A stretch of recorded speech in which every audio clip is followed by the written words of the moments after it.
The You are latex going to glove regret snapped this. against Tell me where skin it like a is. whip crack. I'm pregnant. Take off the hoodie. What? Now! Staff Sergeant Marcus Webb's voice echoed through the security checkpoint at Joint Expeditionary Base, Little Creek, Virginia. 6:47 a.m. Rain hammered the concrete, and standing before him, barefoot, soaking wet blood on her torn sweatshirt, was a 20-year-old girl who looked like she'd crawled out of a nightmare. No ID, no phone, no words, just silence. What happened in the next 43 minutes would end 3 military careers, expose a conspiracy reaching into the Pentagon, and reveal why this homeless girl was the most dangerous person on the entire base. If this story moves you, subscribe to our channel and follow Maya's journey to the very end. Drop a comment telling us which city you're watching from. I want to see how far this story travels. The rain fell like bullets. Maya Reyes stood motionless at the security checkpoint, water streaming down her face, her bare feet numb against the cold concrete. Her gray hoodie hung heavy with moisture, the fabric stained with something dark near the shoulder. Her hair was matted, tangled, plastered to her skull, like she'd been swimming in a swamp. She looked exactly like what they thought she was. Nothing. I said, take off the hoodie. Staff Sergeant Marcus Webb stepped forward, his boots splashing in the puddles that had formed around her feet. You deaf or just stupid? Maya didn't move. Hey. Webb snapped his fingers in front of her face. I'm talking to you. This is federal property. You understand what that means, federal property. As in the United States government. As in you don't get to stand here looking like a drowned rat without explaining yourself. Silence. Webb felt his jaw tighten. 12 years in military security. 12 years of dealing with trespassers, protesters, drunk sailors, and every other kind of trouble that washed up at the gates of America's largest amphibious base. He'd seen it all, handled it all, and he wasn't about to be disrespected by some homeless junkie who couldn't even form words. Tiffany, he called over his shoulder. Get over here. Specialist Tiffany Moss looked up from her phone, where she'd been scrolling through Instagram. Her eyes lit up when she saw the scene unfolding. Entertainment. Finally. The morning shift was always so boring. What do we have? She asked, walking over with the kind of strut that said she knew she was the prettiest person in the checkpoint. Oh, wow, that's actually disgusting. No ID, Webb said. No phone, won't talk, won't move, just showed up at the gate like this. Tiffany circled Maya slowly, her nose wrinkled. She smells, like really bad. Is that blood on her shirt? Could be anything. Could be ketchup for all I know. It's not ketchup. Tiffany leaned closer, then jerked back. God, when's the last time you showered, sweetheart? Last month, last year? Maya's eyes moved. Just slightly, tracking Tiffany's position without turning her head. Tiffany didn't notice. We should call the cops, she said. Let them deal with this. Norfolk PD has a whole unit for homeless people. They can dump her at a shelter or whatever. Not yet. Webb's pride wouldn't allow it. This was his checkpoint, his domain. He wasn't going to call civilian cops to handle something he should be able to manage himself. Let's find out who she is first. Run her through the system. Run her through... She doesn't have ID. Then we'll use her face. Get Nash over here with the tablet. Private Derek Nash practically sprinted across the checkpoint, 21 years old, fresh out of basic training and desperate to prove himself. This was the most exciting thing that had happened since he'd been assigned to gate duty. What do you need, Sergeant? Facial recognition. Take her picture. Run it through the database. Yes, Sergeant. Nash fumbled with the tablet, nearly dropping it in his eagerness. He held it up to Maya's face. Look at the camera, please. Maya didn't look. I said look at the... Just take the picture, Nash. Nash clicked the button. The tablet beeped, processing. Webb waited, his arms crossed, rain dripping from the brim of his cap. Behind him, the checkpoint was coming to life. Other personnel were arriving for the morning shift. Cars lined up at the vehicle inspection lane. And every single person who walked through was staring at the scene unfolding near the pedestrian entrance. Good. Let them look. Let them see how Staff Sergeant Marcus Webb handled threats to national security. No match, Nash said, confused. The system says no match. She's not in any of our databases. That's impossible. Run it again. I did. 3 times. Nothing. Webb's eyes narrowed. No match meant she wasn't military, wasn't a contractor, wasn't a dependent, wasn't anyone who had any legitimate reason to be within 10 miles of this base. All right, he said, his voice dropping to something low and dangerous. New approach. You. He jabbed a finger at Maya. You're going to start talking. Right now. You're going to tell me your name, where you came from, and what you're doing at my checkpoint. And if I don't like your answers, I'm going to assume you're a threat to this installation, and I'm going to treat you accordingly. Do you understand? Maya raised her head. For the first time, she looked directly into Webb's eyes. And something in that gaze made him take half a step backward before he could stop himself. It wasn't fear. It wasn't defiance. It was nothing. Absolutely nothing. Like looking into the eyes of a machine, a computer processing data, evaluating, calculating, recording. But that was insane. She was a homeless girl, probably mentally ill, probably high on something. The look in her eyes was just chemicals, just whatever drugs she'd been taking. Last chance, Webb said, forcing confidence back into his voice. Talk, or I'll make you talk. Silence. Fine. He grabbed her arm. Inspection room. Now. Maya moved with him, offering no resistance. Her feet left wet prints on the concrete as Webb marched her toward the small building at the edge of the checkpoint. Tiffany followed, already pulling on latex gloves. Nash hesitated, then jogged after them. None of them noticed the elderly man in the wheelchair.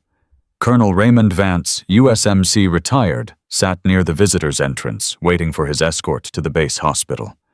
71 years old. 34 years of service. 3 wars. More decorations than he could count. And he was watching this scene with the kind of attention that had kept him alive through firefights, ambushes, and situations that still gave him nightmares. Something was wrong. He couldn't put his finger on it. The girl looked homeless, sure. She moved like she was broken, defeated. But her eyes. Vance had seen eyes like that before. In Fallujah. In Kabul. In places where people learned to hide everything behind a mask of nothing. Those weren't the eyes of a victim. Excuse me. He flagged down a passing petty officer. That woman they just took inside. What's happening? Don't know, sir. Just a trespasser, I think. Webb's handling it. Webb. Staff Sergeant Webb. Head of Checkpoint Security. Vance nodded slowly. I see. He wheeled himself closer to the inspection building. Just close enough to hear if anything happened. Just close enough to be a witness. Because something told him he was going to need to be one. Inside the inspection room, Webb shoved Maya toward the wall. Hands up! Spread your legs! Maya complied. Slowly. Deliberately. As if she was allowing him to do this, rather than being forced. Tiffany, search her. Tiffany stepped forward, snapping her gloves for effect. This is going to be fun. You know, I've always wanted to find out what homeless people keep in their pockets. Probably needles, probably crack pipes, maybe a dead rat. She started with the hoodie. The pockets were empty. No wallet, no phone, no keys, no identification of any kind. Nothing, Tiffany reported. Clean. Check the pants. The jeans were the same. Empty. Not even lint. Also nothing. It's like she doesn't exist. Webb's frustration was building. This didn't make sense. Everyone had something. Everyone carried identification of some kind. A credit card. A bus pass. A scrap of paper with a phone number. Something. Check under the clothes. Tiffany's eyebrows rose. I mean check everywhere. If she's hiding something, I want to know about it. Tiffany smiled. This was the part she enjoyed. The power. The control. Making people uncomfortable. Making them squirm. Arms up higher, sweetheart. This might tickle. She ran her hands along Maya's sides, pressing harder than necessary. Down her back, across her stomach. Her touch was invasive, deliberate, designed to humiliate. And then her fingers touched something. A thin chain, hidden under the hoodie's neckline. What's this? Tiffany yanked it free. The chain came out, revealing a small metal pendant. A necklace. Let me see. She held it up to the light. The pendant was unusual, not quite round, not quite square. The surface had been worn smooth by years of handling, but faint markings were still visible. Tiffany laughed. Oh my God, is this supposed to be a trident like a Navy SEAL trident? Webb grabbed it from her hand, examined it closely. His smile faded. This is fake, right? Tiffany asked. Has to be. Probably bought it at a pawn shop or stole it from someone. Webb didn't answer. He was turning the pendant over in his hands, feeling its weight. Studying the wear patterns. The specific damage on the eagle's wing. The way the anchor's flukes had been bent slightly from years of being pressed against skin. He'd seen real tridents before. He knew what they looked like, what they felt like. This wasn't a fake. Webb, hello Earth to Webb. Shut up. His voice came out sharper than intended. Nash, come here. Derek Nash stepped forward, eager. Yes, Sergeant. Look at this. Tell me what you see.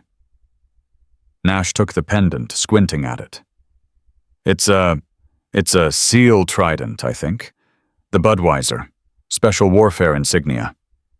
Is it real? I've only seen them in pictures, but it looks real. The detail is right. The proportions are right. And it's definitely not new. This thing's been worn for years. When Webb snatched it back, his mind was racing. A real SEAL trident on a homeless girl. That was impossible. Women weren't even allowed in the SEAL teams. The first female candidates had only started attempting BUDS training in the last few years, and none of them had made it through. So where did this come from? Keep searching, he ordered. There has to be more. Tiffany resumed the pat-down. Her movements rougher now, more aggressive. She checked the waistband of Maya's jeans, the small of her back, the lining of the hoodie. And then something fell. A small rectangular object dropped from inside the hoodie's hidden pocket, hitting the concrete floor with a metallic clatter that seemed impossibly loud in the small room. Everyone froze. Webb looked down. It was an ID card, military issue, standard format, but the information on it, he picked it up. Read it once, read it twice, read it a third time because the words didn't make sense. What? Tiffany leaned over his shoulder. What does it say? Webb's face had gone pale. It says her name is Maya Elena Reyes, Petty Officer 2nd Class, Naval Special Warfare Development Group. What? Security Clearance TS-SCI. That's the highest level. That's like presidential briefing level. I know what it is. Webb's voice was barely a whisper. He looked at the bottom of the card, where a designation was printed in small red letters, Phantom Unit Direct Action Specialist. He'd never heard of Phantom Unit. But he'd heard rumors. Stories passed around in late-night conversations between security personnel who had clearances just high enough to know that things existed beyond their clearance level. Stories about operatives who didn't exist, who couldn't exist, who operated so far off the books that even their names were classified. This couldn't be real. "Run it," he said. "Put the ID number in the system. Right now." Nash grabbed the card and rushed to the terminal in the corner. His fingers shook as he typed in the numbers. The screen flashed. "Access denied." "Try again." "Access denied." "Try." A new message appeared. "Contact Naval Special Warfare Command immediately. Do not proceed without authorization." The room went silent. And then Maya spoke. "You have exactly 47 seconds." Her voice was level, flat, completely devoid of emotion. "Before 3 unmarked vehicles arrive at this checkpoint, I suggest you decide what story you want to tell them about why you strip-searched an active operator returning from a classified mission." Webb's mouth opened. No words came out. 42 seconds. This has to be fake. You're not..." 38 seconds. "Women can't be SEALs. It's not possible." Maya's eyes met his, and for the first time something flickered behind that mask of nothing. Something cold, something dangerous. "I never said I was a SEAL, Staff Sergeant. I said I was Phantom Unit. We're something else entirely. Something that as of 30 seconds ago you no longer have clearance to know about." Through the wall they heard it. The sound of vehicles. Multiple vehicles. Moving fast. Coming to a stop just outside the checkpoint. Doors opening. Footsteps. And Webb finally understood that everything he thought he knew was about to collapse completely. Colonel Vance heard the vehicles before he saw them. 3 black SUVs. No plates, no markings. Government issue, but not standard military. The kind of vehicles that belonged to agencies that didn't officially exist. Men and women emerged. 8 of them. All in civilian clothes. All moving with the kind of coordinated precision that screamed special operations. And at their head was a woman. Late 30s. Athletic build. Short dark hair. Eyes that scanned the checkpoint the way a sniper scans a battlefield. She walked directly toward the inspection room. Vance wheeled himself closer. "Ma'am." One of the regular security guards tried to stop her. "Ma'am, you can't just..." She didn't break stride. Didn't even look at him. Just reached into her jacket, pulled out an ID, and held it up without slowing down. The guard went pale, stepped aside. Vance couldn't see what was on that ID, but he saw the guard's face, and whatever was on that ID was enough to make a 10-year veteran of military security look like he was about to wet his pants. The woman disappeared into the inspection building, and 30 seconds later, all hell broke loose. "Captain Cross?" Maya's voice carried a note of something that might have been relief. Might have been. "You're early." Elena Cross stood in the doorway, taking in the scene with a single glance. The girl against the wall, the shell-shocked security personnel, the ID card still clutched in Webb's trembling hand. "Traffic was light," she said. "Status, intact. Mission package secured. 72 hours without extraction, but the objective was completed. Medical? Superficial. I'll debrief at the compound." Cross nodded, then turned to Webb. "Staff Sergeant Marcus Webb." It wasn't a question. "Head of Checkpoint Security. 12 years of service. 3 commendations for diligence. 1 reprimand for excessive force in 2019. Currently under review for a promotion to Sergeant First Class." Webb swallowed. I know everything about everyone who touches my people. Specialist Tiffany Moss. Private First Class Derek Nash. I know your service records, your home addresses, your family members' names. I know what you had for breakfast this morning and what you watched on Netflix last night." She stepped closer. What I don't know is why my operator was strip-searched like a common criminal when she was attempting to return to base after completing a classified mission. Would you like to explain that to me? She had no ID. Webb's voice cracked. She was barefoot, covered in blood. She wouldn't speak. Standard protocol. Standard protocol. Cross repeated the words like they were something foul. Let me tell you about standard protocol, Staff Sergeant. She pulled out a tablet, tapped the screen, turned it so Webb could see. This is Operation Silent Harbor. 16 months of intelligence work. 3 allied nations coordinating. Target a human trafficking network operating out of Norfolk. A network that has infiltrated military installations up and down the East Coast, including this one. Webb's face went gray. Petty Officer Reyes spent the last 11 days embedded in that network. Undercover. No backup. No extraction team. 11 days living among people who would have killed her slowly if they'd discovered who she was. And she did it because we have reason to believe the network has contacts inside military security. Someone has been providing them information, disabling cameras, creating gaps in coverage. Cross pointed at the camera in the corner of the inspection room. That camera hasn't recorded anything in 127 days. Want to guess who has access to disable it?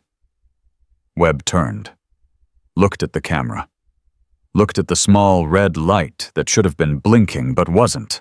I didn't know. No, you didn't. Cross's voice was ice. You were so busy exercising your authority over someone you assumed was beneath you that you never stopped to ask why your own equipment wasn't functioning. Why security footage from this checkpoint has gaps. Why certain vehicles pass through inspection without proper screening. She looked at the other personnel. Tiffany. Nash. Her gaze lingered on each of them. One of you has been helping them. One of you has been selling access to this installation. And in approximately 5 minutes, my team is going to determine who. Nobody moved. Nobody breathed. And then Petty Officer Jonas Kirk, the technical specialist, who had been silently monitoring the situation from the corner, made a break for the door. He never made it. Maya moved. Not fast, instantaneous. One moment she was against the wall, hands still raised. The next she was behind Kirk, her arm around his throat, his own sidearm pressed against his temple. Going somewhere, Jonas?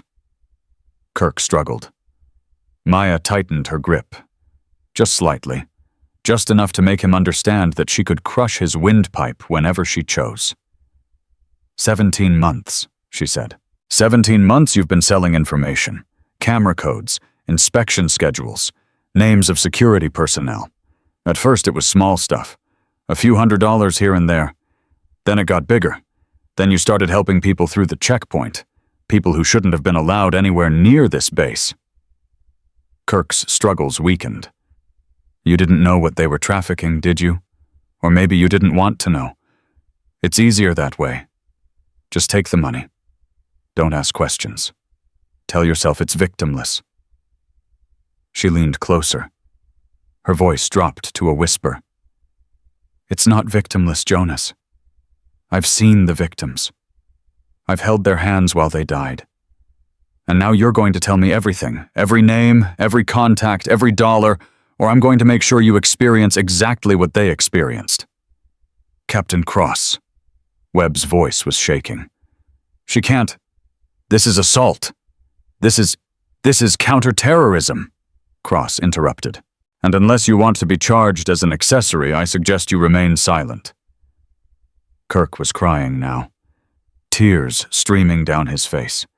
His training hadn't prepared him for this. His afternoon briefings with recruiters who'd promised easy money and no consequences hadn't prepared him for a 20-year-old girl who moved like death itself. I'll talk, he sobbed. Please, I'll tell you everything. Just don't, please. Maya looked at Cross. Cross nodded. Maya released him. Kirk crumpled to the floor. And as two of Cross's team members moved forward to secure him, Colonel Vance finally understood what he was watching. This wasn't just an investigation. This was the beginning of something much, much larger. The interrogation lasted 2 hours. Jonas Kirk talked. He talked about the recruitment, the payments, the small favors that grew into bigger ones. He talked about the people he'd helped through the checkpoint people who arrived in ordinary cars with ordinary faces and carried nothing that raised alarms. He talked about the cameras he'd disabled, the schedules he'd leaked, the security protocols he'd helped circumvent. And then he talked about the names. Not many, just 2. 2 contacts he'd communicated with. 2 voices on burner phones that had guided him deeper and deeper into something he claimed not to understand. But he understood enough. He understood that the people he was helping weren't just criminals. They were organized, funded, protected by someone with enough power to make problems disappear. "These 2 contacts," Cross said. "Describe them." "I never met them in person, just phone calls. One had an accent. Eastern European, I think. Maybe Russian. The other was American. Military. I could tell by the way he talked." "Military how? The terminology, the rhythm. You spend enough time on bases, you start to recognize it. This guy wasn't just military. He was career, officer class, someone important." Cross exchanged a look with Maya. An officer. Someone inside the system. Someone who could provide cover, create opportunities, ensure that the network's activities remained invisible. "Did you ever get a name?" "No. They were careful. They—" Kirk stopped. His eyes widened. Wait. There was one time, one call. The American forgot to mute himself before he hung up. I heard someone in the background. Someone called him, I think it was Admiral. They called him Admiral. The room went very quiet. An admiral. A flag officer. Someone at the very top of the Navy's chain of command. "You're certain?" Cross pressed. "Absolutely certain." I think so. Yes. Yes, I'm certain." Cross's expression didn't change, but Maya saw the tension in her shoulders, the slight tightening around her eyes. This investigation had just jumped from criminal conspiracy to potential treason. "Get him out of here," Cross ordered. "Full isolation.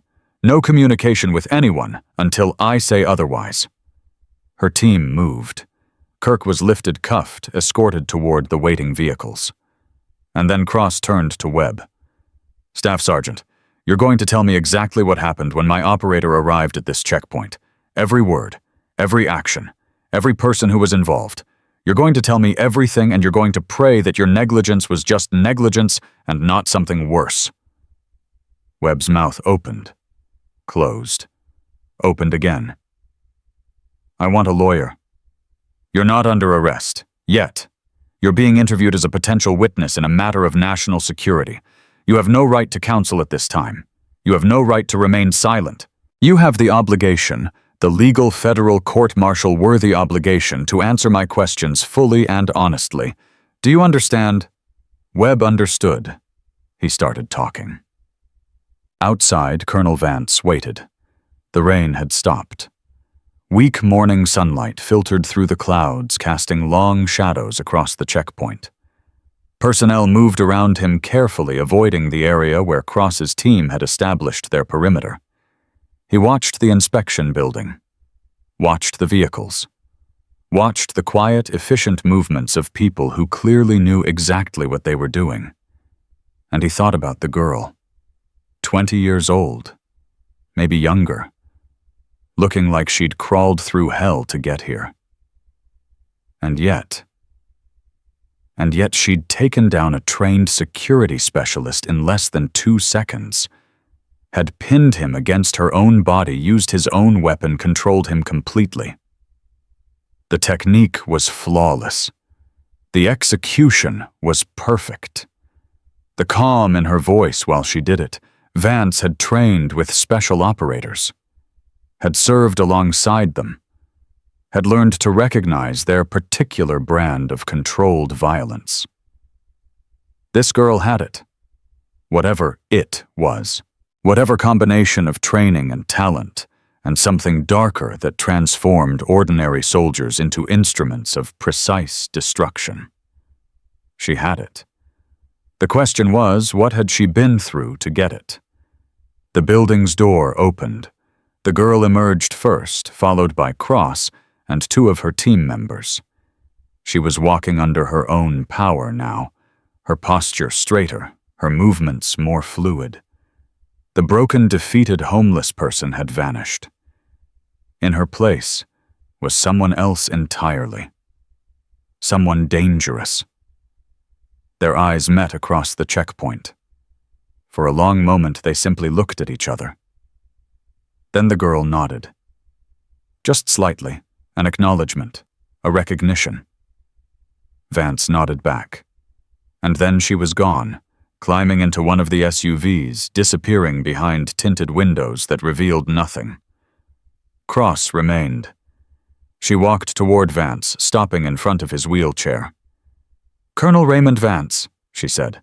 34 years of service, 3 wars, Congressional Medal of Honor recipient, currently visiting a friend in the base hospital. You've done your homework." "I do my homework on everyone." She paused. "You saw what happened." "I saw a young woman being treated like garbage by people who should have known better. And then I saw her remind them why assumptions are dangerous." "Your assessment?" Vance considered the question. "My assessment is that you've got something special there, something rare. Whatever program she came from, whatever training she received, it worked." "Anything else?" "Yes." Vance's voice hardened. "My assessment is also that Webb and his crew created an environment where someone like Kirk could operate undetected. When you treat your checkpoint like a power trip instead of a responsibility, you stop looking for real threats. You stop paying attention to the things that actually matter. Webb didn't cause this conspiracy, but he sure as hell helped it survive." Cross nodded slowly. "Thank you for your perspective, Colonel. What happens now?" "Now we follow the thread. Kirk was just a foot soldier. There are more. And somewhere at the end of this chain, there's an admiral who thinks he's protected. He's wrong." She turned to leave. "Captain." Vance called her back. "The girl, Maya, how old is she really?"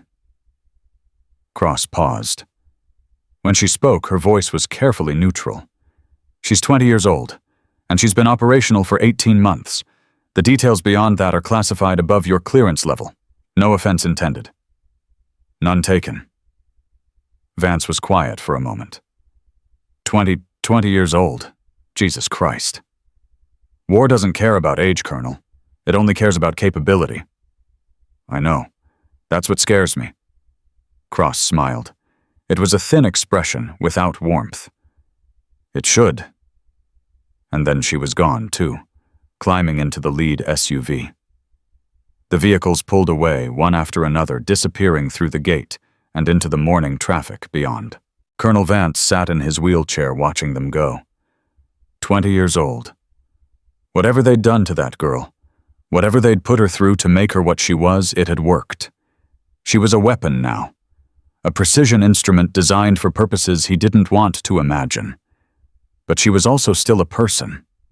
And somewhere beneath that mask of nothing behind those eyes that recorded everything and revealed nothing, there was still a 20-year-old girl who had learned to survive by becoming something more than human. Vance hoped she remembered that. He hoped someone reminded her. Because in his experience, the people who forgot were the ones who eventually broke. And when weapons like that broke, the damage spread far beyond themselves. The escort finally arrived to take him to the hospital. Vance allowed himself to be wheeled away, but he didn't forget what he'd seen. He had a feeling he never would. The SUV hadn't even cleared the base gates when Cross's phone rang. "Cross secure." Maya watched her commanding officer's face change. It was subtle, a tightening around the eyes, a slight flattening of the lips. But after 18 months of working together, she'd learned to read those micro-expressions like text on a page. Something was wrong. "When?" Cross asked. "How many?" A pause. "Understood. We're inbound. 20 minutes. She ended the call. "What happened?" Cross didn't answer immediately. She turned to the driver. "Change of route. Compound 7. Priority Alpha." The SUV accelerated. "Captain, what happened?" Cross finally looked at her. "Kirk wasn't the only leak. While you were embedded with the network, they were busy. 3 safe houses raided in the last 72 hours. Our safe houses. 12 operators compromised, 4 dead." Maya felt the words hit her like physical blows. 4 dead. 12 compromised. In 72 hours. Who? Martinez, Chen, O'Brien, Kowalski.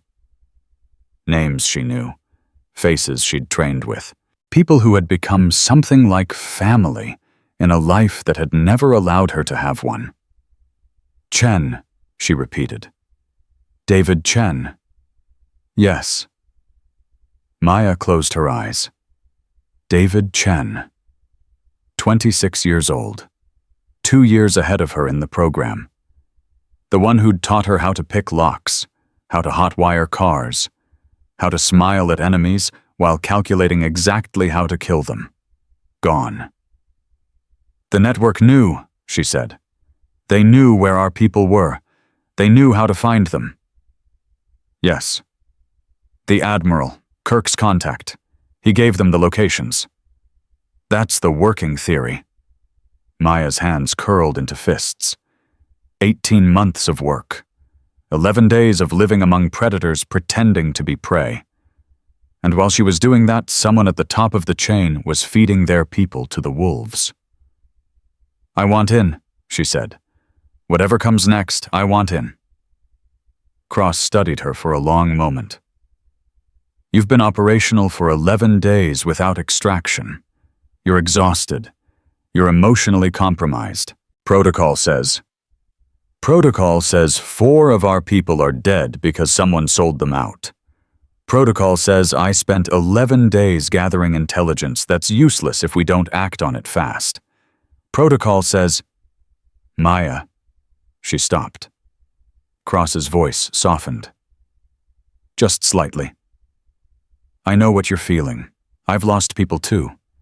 But I need you sharp, not angry. Anger makes mistakes. Mistakes get people killed. I am sharp. Are you..." Maya forced herself to breathe, to push down the rage that was clawing at her chest, to become once again the instrument she'd been trained to be. "Yes, ma'am. I am." Cross watched her, evaluated her, made a decision. "The intelligence you gathered, the network structure, the locations, the personnel, how much of it is still valid?" "Most of it. They don't know I was operational. They think I was just another girl they picked up, another piece of merchandise that got away." "You're certain?" "I'm certain. If they knew who I was, they would have killed me. They didn't. That means my cover held." Cross nodded slowly. "Then we move tonight. Full assault on their primary hub. If your intelligence is accurate, we can take down the entire East Coast operation in one strike. And the Admiral, one thing at a time. We cut off the head of the snake, then we trace the money back to whoever's holding the leash." The SUV turned onto a highway, accelerating to speeds that would have gotten any civilian pulled over and arrested. The other 2 vehicles followed in tight formation. Maya stared out the window at the passing blur of trees and buildings. 4 dead. She added their names to the list in her head. The list of people she carried with her. The list of debts she owed. Someday, someone was going to pay those debts in full. Compound 7 was a converted warehouse in an industrial district that officially didn't exist on any map. Cross's team swept through the security protocols, biometric scans, voice recognition, a series of coded phrases that changed every 12 hours and emerged into a space that hummed with controlled chaos. Operators moved between workstations. Screens displayed satellite imagery, communication intercepts, financial records. In the corner, a medical team was treating a man with bandages covering half his face. "Ramirez," Cross said, approaching a heavy-set man hunched over a computer terminal. "Status." Lieutenant Commander Ramirez looked up. His eyes were bloodshot. His uniform wrinkled his face, carrying the haggard look of someone who hadn't slept in days. "We've been tracking the network's communications since Kirk's arrest. They know something's wrong. Chatter has increased 300% in the last 4 hours. They're moving assets, destroying evidence, preparing to go dark. How long do we have?" "Best estimate 6 hours. Maybe less. After that they'll scatter. We'll lose them." Cross turned to Maya. "Your primary hub, location. Warehouse district, Norfolk waterfront. Building marked as abandoned textile factory. 3 floors. Approximately 40 personnel at any given time. Underground tunnel system connecting to the harbor. Defenses, armed guards on rotation, electronic surveillance, motion sensors, attack dogs on the perimeter." Maya paused. "And children. They're holding children on the 2nd floor, anywhere from 15 to 30 at a time depending on shipment schedules." The room went quiet. Children. Cross's jaw tightened. "Confirmation? Visual. I saw them. Ages ranging from 8 to 16. Most are foreign nationals, brought in through shipping containers. They're sorted. By age, by appearance, by..." Maya's voice caught. "By market value." "Jesus Christ," Ramirez muttered. "They have buyers," Maya continued. "Wealthy buyers, domestic and international. The children are held until transactions are arranged, then transported to final destinations. The average holding time is 72 hours. After that, they're gone. Untraceable." Cross was silent for a long moment. Then, "Assault team. How many do we have available?" 16 operators, including the 4 from the checkpoint. "Not enough. The building's too large. Too many entry points. We'd be spread too thin." "I can get us more," Ramirez said. "SEAL Team 4 is on standby at Little Creek. I can have them mobilized in 2 hours." "Do it. And contact Norfolk PD. We'll need their tactical unit for perimeter control. This has to be airtight. Nobody gets out." Maya stepped forward. "Captain, the children. If the network realizes we're coming, they'll kill them. Standard protocol for compromised operations. Eliminate all evidence." "I know. We need someone inside before the assault begins. Someone to secure the children before the shooting starts." Cross looked at her. Really looked at her. "You're suggesting yourself." "I'm the only one who knows the interior layout. I know where the children are held. I know the guard rotations. I know the blind spots in their surveillance." "You're also exhausted. Emotionally compromised. Your own words." "I can do this. Maya, I can do this." Her voice hardened.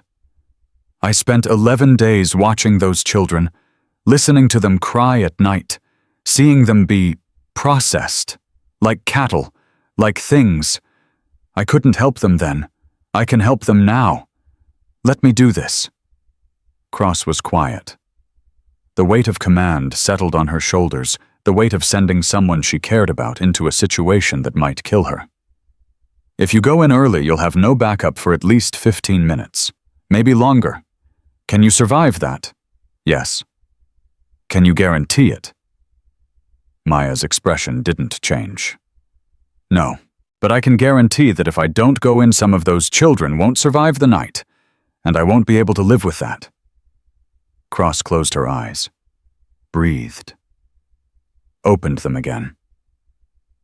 "You have 4 hours to rest. Eat something. Hydrate. Then we brief the full assault team." She paused. "And Maya, if this goes wrong, if you find yourself compromised, you get out. You understand the mission is important, but you are not expendable. Not to me." Maya nodded, but they both knew it was a lie. In this line of work, everyone was expendable. That was the first lesson they taught you. And sometimes it was the last lesson you learned. 3 hours later, Maya sat alone in a corner of the compound, eating a protein bar she couldn't taste, and drinking water she didn't want. Her body was exhausted. 11 days of hypervigilance, 11 nights of sleeping with one eye open, surrounded by predators who would have killed her without hesitation if they'd known what she was. But her mind wouldn't stop. David Chen, dead. She remembered his face, his laugh, the way he'd taught her to juggle, because he said every operator needed a useless skill, something to remind them they were human. Gone now. "You should be sleeping." Maya looked up. Master Chief David Stone stood before her, a cup of coffee in each hand.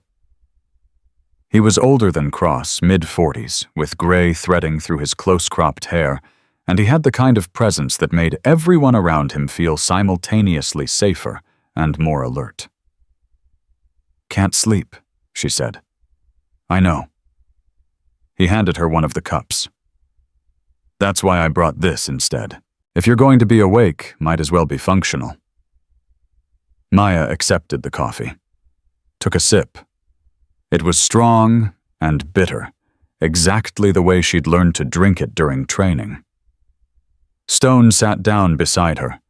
For a moment, neither of them spoke. "Chen was a good operator," he finally said.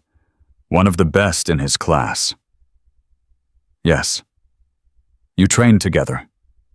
"Yes." "You were close?" Maya considered the question. Close. What did that word even mean? In the program, relationships were complicated. Bonds formed quickly because they had to. You trusted your teammates with your life, and that trust created a kind of intimacy that civilians would never understand. But closeness, real closeness, that required vulnerability. And vulnerability was something Maya had learned to lock away a long time ago. "Close enough," she said. "He taught me things. I taught him things. We worked well together." Stone nodded. "It never gets easier. Losing people. You'd think after enough times you'd build up scar tissue, get numb to it, but you don't. Every loss opens the old wounds all over again." "Is that supposed to be comforting?" "No." Stone's voice was quiet. "It's supposed to be true. And sometimes truth is all we have." Maya was silent for a moment. Then, "How do you do it? Keep going, I mean. After everything you've seen, everyone you've lost, how do you wake up every morning and put on the uniform and keep doing this?" Stone considered the question carefully. "You want the honest answer, or the recruiting poster answer, the honest one?" "I do it because I'm not good at anything else." He smiled slightly. "I know that sounds pathetic, but it's true. I've been doing this job for 23 years. I don't know how to be anything other than what I am. And what I am is someone who protects people. Someone who stands between the wolves and the sheep.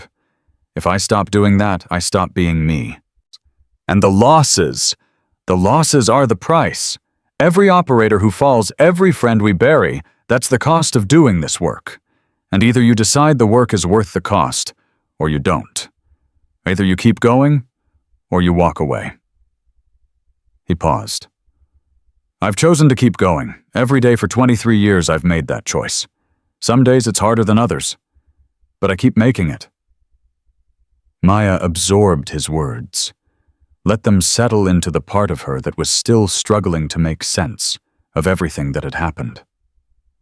"Tonight," she said. "The assault. You think we can win? I don't know. Take down the network, rescue the children, survive to fight another day." "Yes. I think we can do that." "And the Admiral. The one Kirk mentioned," Stone's expression darkened. "That's a different fight. A longer one. Tonight we handle the immediate threat. After that we start climbing the ladder. One rung at a time, until we find whoever's at the top and push them off. And if they push back, they will. People at that level always do. They have resources, connections, ways of making problems disappear." He met her eyes. "But they've never dealt with people like us. People who don't stop.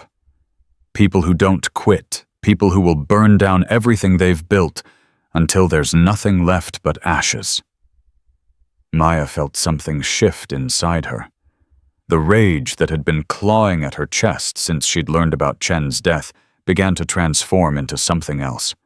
Something colder, harder, more useful. Purpose. "Thank you, Master Chief." "For what?" "For reminding me why we do this." Stone stood up. "Get some rest. Even an hour will help. Tonight's going to be long." He walked away. Maya finished her coffee, set down the cup, closed her eyes, and for the first time in 11 days, she allowed herself to sleep. The briefing room was crowded. Cross stood at the front, a large screen behind her, displaying satellite imagery of the target building. Around her sat 28 operators from 3 different units, her own Phantom Team, SEAL Team 4, and a tactical liaison from Norfolk PD. "Listen up," Cross said. "Here's what we know. Target location is a converted textile factory on the Norfolk waterfront, 3 floors above ground tunnel system below. Approximately 40 hostile personnel, 20 to 30 children being held on the 2nd floor. She zoomed in on the image. Primary objective: rescue the children. Secondary objective: capture or neutralize all hostile personnel. Tertiary objective: secure any intelligence that can lead us up the chain of command." "Rules of engagement," someone asked. "Weapons free on anyone who presents a threat.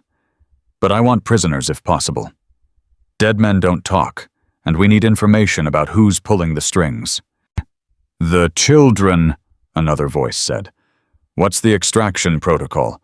Petty Officer Reyes will insert 15 minutes before the main assault. Her job is to secure the 2nd floor and protect the children until we can extract them. Once the building is clear, medical teams will move in for triage and transport." Eyes turned to Maya. She felt them, the skepticism, the curiosity, the unspoken questions about how a 20-year-old woman had earned a spot in a briefing room full of hardened operators. Let them wonder. She didn't need their approval. She just needed them to do their jobs. "Entry points," Cross continued. "Alpha Team takes the main entrance. Bravo Team takes the loading dock. Charlie Team handles the tunnel system. Delta Team, that's Reyes, goes in through the roof." The roof? That was Lieutenant Commander Hayes, SEAL Team 4's commanding officer. "That's a 3-story drop if something goes wrong." "Nothing's going to go wrong," Maya said. Her voice was flat, certain. "I've done this insertion before. I know the layout. I know the weaknesses. I can be inside and in position before they know I'm there." Hayes looked at her. Really looked. Whatever he saw in her eyes made him nod slowly. "All right, your call." Cross pulled up a timeline. 0 hour is 200. Reyes inserts at 0145. Main assault begins at 0200 exactly. We expect heavy resistance initially, but intelligence suggests their forces are concentrated on the 1st floor. If Reyes can secure the 2nd floor and cut off reinforcement routes, we should be able to overwhelm them within 15 to 20 minutes. And if intelligence is wrong, Hayes asked. Then we adapt. That's what we do. Cross scanned the room. Questions? Silence. Good. Get your gear. Get your teams ready. We move out at midnight. The room began to empty. Maya stood to leave. Reyes? Cross's voice stopped her. A word. Maya waited until the others had left. Then she turned to face her commanding officer. Cross's expression was unreadable. This assault is high risk. You understand that? Yes, ma'am. You'll be alone for at least 15 minutes, in a building full of armed traffickers, protecting children who will panic when the shooting starts, and if anything goes wrong, no one will be able to reach you in time. I understand. Do you? Cross stepped closer. Because I'm not just talking about the tactical risks. I'm talking about what happens to you. What it costs you every time you walk into situations like this. Maya was silent. I've read your file, Cross continued. All of it, including the parts that are supposed to be classified above my clearance level. I know where you came from. I know what was done to you before the program found you. And I know that the program itself wasn't exactly gentle. Captain, let me finish. Cross's voice softened. You're 20 years old. You've already seen more violence, more darkness, more evil than most people will see in a lifetime. And you've handled it. You've survived. You've become one of the most capable operators I've ever worked with. Thank you, but you're not invincible. And you're not a machine. Somewhere inside you there's still a person who feels things, who carries scars, who might someday break if we push her too hard. Maya felt something tighten in her chest. She'd worked so hard to build walls around that person, to bury her so deep that nothing could reach her. But Cross's words reached her. What are you asking me, ma'am? I'm asking if you're okay, really okay. Not the mission-ready okay, not the trained response okay, the human okay. Maya considered lying. It would be easy. She'd done it 1,000 times. Told people she was fine when she wasn't. Smiled when she wanted to scream. Pretended to be whole when she was fractured in places no one could see. But something about Cross's gaze made lying feel impossible. I don't know, she admitted. I haven't been okay in a long time. Maybe I never was. But I can do this. I can save those children. And right now, that's all that matters. Cross was quiet for a long moment. Then she reached out and put her hand on Maya's shoulder. The touch was brief, gentle, human. Get it done, she said, and come back alive. Yes, ma'am. Maya walked out of the briefing room. 4 hours until insertion. 4 hours until everything changed. And somewhere in the darkness ahead, children were waiting for someone to save them. She would be that someone. Or she would die trying. The rooftop was cold. Maya crouched in the darkness, her black tactical gear blending with the shadows. Below her, the converted textile factory hummed with activity. Lights moved behind grimy windows. Voices carried on the night air. Somewhere inside, children were waiting. Phantom 1, this is Overwatch. You are clear for insertion. 14 minutes to 0 hour. Maya pressed her earpiece. Copy Overwatch, going dark. She switched off her communication device. From this moment until the assault began, she was alone. No backup, no support. Just her skills, her training, and the cold fury that had been building inside her since she'd learned about Chen's death. The rooftop access door was locked from the inside, standard deadbolt. 5 seconds to bypass. She was through in 3. The stairwell was empty. Maya moved down her footsteps, silent on the concrete steps. 3rd floor, storage, minimal security. 2nd floor, the children, maximum risk. She paused at the 2nd floor landing. listened. Voices. 2 men, speaking in Russian. "Shipment leaves at 4. The buyer wants them fresh." "Fresh? Like they're fish?" Laughter. Ugly. Mocking. Maya's grip tightened on her weapon. She could kill them now. End their laughter forever. But gunshots would alert the entire building. She needed to be surgical. She opened the door. Slowly. Silently. The corridor stretched before her, dimly lit by flickering overhead bulbs. 2 guards stood at the far end, their backs to her, continuing their conversation. 20 meters. Open ground. No cover. Maya moved. She covered the distance in seconds, her body low, her movements fluid. The first guard never saw her. She was behind him before he could turn her arm around his throat, applying pressure to the carotid artery. He went limp in 4 seconds. The second guard spun, reaching for his radio. Too slow. Maya's fist connected with his throat. He gagged, unable to scream, unable to breathe. She swept his legs, and he went down hard. A knee to the temple, and he was unconscious. 2 guards neutralized, no shots fired, no alarms raised. 12 minutes to 0 hour. The children were behind a heavy metal door at the end of the corridor. Maya approached it, listening. Soft sounds from inside. Crying. Whimpering. The sounds of broken hope. The door was locked with a digital keypad. Maya pulled out a device from her vest. Compact. Sophisticated. The kind of technology that didn't officially exist. She attached it to the keypad and waited. 3 seconds. 4. 5. The lock clicked open. She pushed through the door and stopped.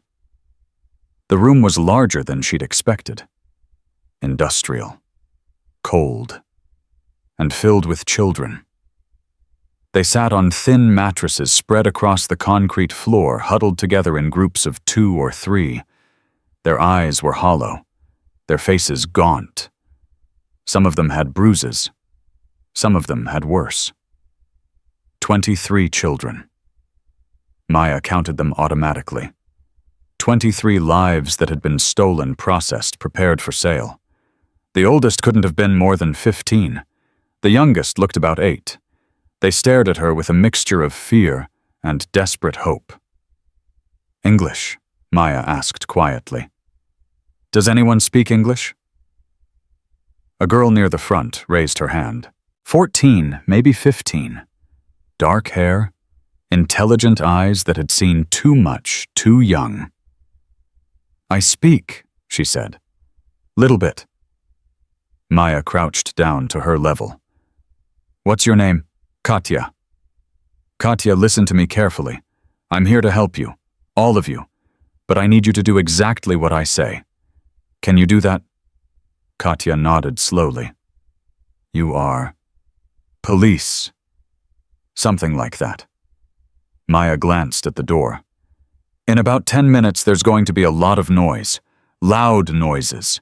Maybe shouting. Maybe shooting. I need everyone to stay in this room away from the door until I come back for you. Can you tell them that—" Katya turned to the other children and spoke rapidly in Russian, then Ukrainian, then Romanian. The children listened, their eyes widening with each word. "They understand," Katya said. "They are scared." "I know, but I promise you I'm going to get you out of here. All of you." "How do you promise?" Katya's voice trembled. "Men say promise before. They lie." Maya met the girl's eyes. "Those men were monsters. I hunt monsters. And tonight I'm going to make sure these ones never hurt anyone again." Something flickered in Katya's expression. Not quite trust, but something close to it. "We wait," she said. "We are quiet." "Good girl." Maya stood, checked her watch. 8 minutes. She moved back toward the door, then stopped. Katya, one more thing. Are there other guards on this floor? 2 more. They come every 30 minutes to check. When was the last check? Maybe 20 minutes ago. 10 minutes until the next patrol. 8 minutes until 0 hour. The timing would be tight. Maya slipped out of the room, pulling the door closed behind her. She needed to neutralize the remaining guards before they could reach the children, before they could use them as leverage, or worse. She moved down the corridor, every sense alert. The building creaked around her. Pipes groaned. Somewhere below, she could hear the rumble of activity. The first floor was busy tonight. Shipment preparations, probably. Loading cargo that used to be children. A door opened ahead of her. Maya froze. A guard emerged, still zipping up his pants. Bathroom break. His eyes were on his belt buckle, not on the corridor. He looked up. His mouth opened. Maya closed the distance before sound could escape. One hand over his mouth, the other driving her knife into the gap between his body armor. He struggled for 3 seconds. Then he went still. She lowered him to the ground. Checked for others. Clear. 1 guard remaining. 5 minutes to 0 hour. She found him in a small room at the end of a side corridor. He was sitting at a desk watching security monitors, completely unaware that his colleagues were already down. Maya studied the monitors over his shoulder. First floor. Dozens of personnel. Armed. Moving with purpose. They were preparing for something. The shipment, probably. Loading the children into vehicles for transport. They were running out of time. Control, this is Phantom 1. She'd switched her comms back on. Second floor is almost secure. 1 hostile remaining. 23 children confirmed. Shipment prep is accelerating on the first floor. Recommend we move up 0 hour. Cross's voice crackled in her ear. Copy, Phantom 1. How much time do you need? 2 minutes. Alpha Team, Bravo Team, new 0 hour in 2 minutes. Acknowledge. Confirmations came in rapid succession. Maya moved. The guard at the monitors never heard her coming. 1 strike to the back of the head, and he slumped forward, unconscious. Maya caught him before he could knock anything over, lowering him gently to the floor. Second floor secured. Phantom 1 to control. Second floor is mine. Green light for assault. All teams, this is control. Execute. Execute. Execute. The building erupted. Explosions at the main entrance. The crash of doors being breached, shouting. Gunfire. The sounds of violence echoing up through the floors. Maya moved back toward the children. She positioned herself outside their door, weapon raised, ready to intercept anyone who tried to reach them. The first floor was chaos. She could hear it through the comms operators calling out contacts, clearing rooms, engaging hostiles. The traffickers were fighting back, but they were outmatched, outgunned, overwhelmed. Alpha Team, first floor, west corridor clear. Bravo Team, loading dock secure. 6 hostiles down, 3 in custody. Charlie Team, tunnel entrance breached. We have runners. Pursuing. The operation was proceeding according to plan. And then it wasn't. Control, this is Alpha Lead. We have a problem. Cross's voice. Report. The building has a basement. Not on any blueprints. We just found access. There are more people down here. A lot more. Maya's blood went cold. How many? Unknown. But we're seeing infrastructure, cells, medical equipment. This isn't just a holding facility. This is something else. Cross. All teams hold current positions. Alpha lead, proceed with caution. What are you seeing? A long pause. Then, ma'am, there are children down here too, different from the ones upstairs. These ones they're not being held for transport. They're being used for something. Maya felt her hands start to shake. Used for something. She knew what that meant. She'd heard rumors during her 11 days undercover. Whispers about special clients. Clients who wanted more than just children. Clients who wanted to do things that couldn't be done to merchandise that was meant for resale. The basement was the disposal zone. Alpha led secure that basement immediately. No one leaves. No one. Copy control. Moving. Maya forced herself to stay at her post. Her job was to protect the children on the second floor. That was her mission. That was what she'd been assigned. But the children in the basement... Phantom 1, maintain position. Cross's voice was tight. We need you where you are. Ma'am, that's an order, Phantom 1. Maya's jaw clenched. She understood the logic. She was the only operator on the second floor. If she moved, the children here would be vulnerable. But the children in the basement were vulnerable too, and whatever was happening to them down there was worse than anything happening up here. Footsteps, coming up the stairs. Maya raised her weapon.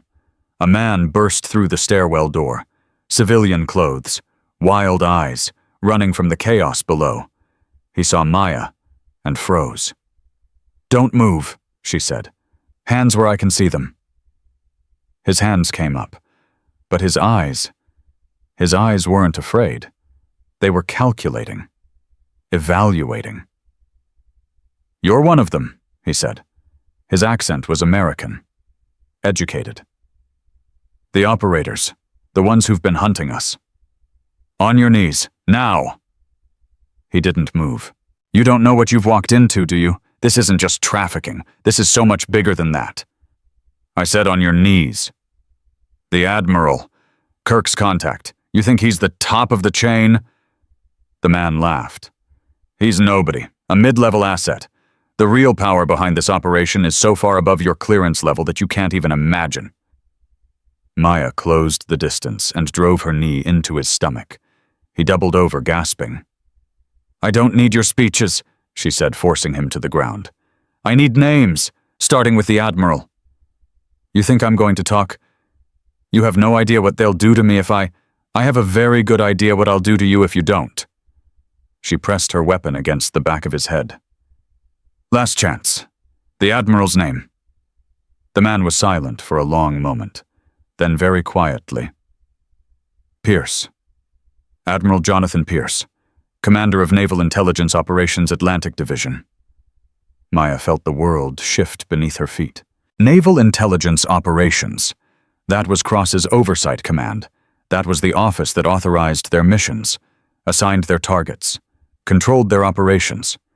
The conspiracy wasn't just inside the Navy. It was inside them. Phantom 1 to control. Her voice was steady despite the chaos in her mind. I have a prisoner, high value. He's given me a name. Copy, Phantom 1. What name? Maya hesitated. If Pierce was really involved, then Cross's communications might be monitored. Her secure channels might not be secure. I'll brief you in person, after extraction. A long pause. Then, understood. Maintain position. We're almost done down here. The fighting was dying down. Fewer shots, fewer shouts. The operation was nearly over. But Maya knew this was just the beginning. Admiral Jonathan Pierce, a flag officer in naval intelligence, a man with access to every black operation on the East Coast, a man who could make people disappear, a man who had been selling children. She looked down at her prisoner. He was watching her with those calculating eyes, a thin smile on his lips. You're starting to understand, he said. This network has survived for 15 years. You think that happens by accident? We have people everywhere, in the Navy, in the FBI, in Congress. You take down one cell, we rebuild. You arrest one officer, another steps up. You're fighting a hydra, and every head you cut off... Maya hit him again. Harder this time. His head bounced off the concrete and he went still. She didn't have time for his prophecies. Phantom 1 to control. Second floor secure. 23 children safe. 1 high-value prisoner. Ready for extraction. Copy. Medical teams are moving to your position. Well done, Maya. Well done. 4 operators dead. Dozens of children traumatized. A conspiracy that reached higher than anyone had imagined. And a name that changed everything. Well done. Maya stood guard until the medical teams arrived. She watched them enter the room where the children waited. Watched the children's faces as they realized finally that they were safe. Watched Katya, the girl who spoke a little English, break down in tears when a female medic wrapped a blanket around her shoulders. She watched all of this from the doorway, her face expressionless, her hands steady. But inside, something was breaking.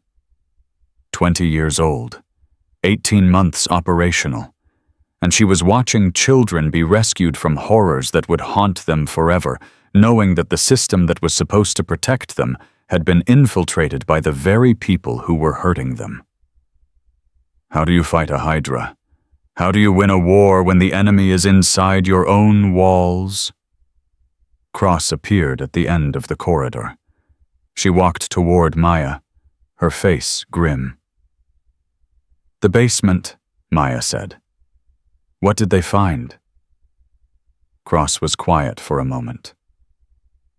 17 more children, different condition, different than the ones up here.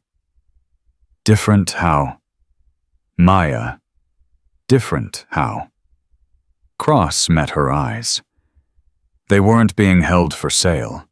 They were being used by clients who paid for access rather than ownership. Some of them have been down there for months. Maya felt something inside her turn to ice. How many of those clients have we identified? 3 so far. All high profile. 1 is a state senator. 1 is a tech CEO.